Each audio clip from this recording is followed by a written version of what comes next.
million creating this language, let's keep it.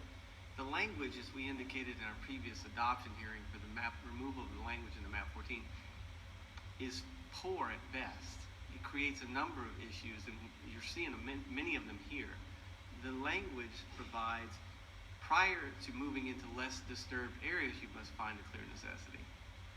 Well, what if you're moving into a disturbed area or a highly disturbed area? How does that language play out? Well, you get to argue over it in court as to how it plays out. So whether it's ALJ or the across the street of circuit court, we're going to be arguing over this as long as the language is included, which was some of the reasons why we talked about getting rid of the language altogether. Let me ask real quick, does that disturbance have to be a disturbance from mining? Is that specifically written in there? There is nothing in the Dover coal study that refers to what disturbance means, less disturbed, more disturbed, highly disturbed. There's nothing in there. There's nothing in the language. There's nothing in the lead plan that provides clarity on that. So what you end up with is a case-by-case discussion as to the impacts of the mine on the surrounding area, but also what does the area look like? How does that area fit into the comp plan provisions that were existing, the 33.1.1? How does that work? Is it less disturbed, more disturbed? All of that analysis goes into it, but we have articulated what we think it means. Members of the public articulate what they think it means, and the bottom line is no one, you guys get to decide what it means, and you get to decide whether it's disturbed or not.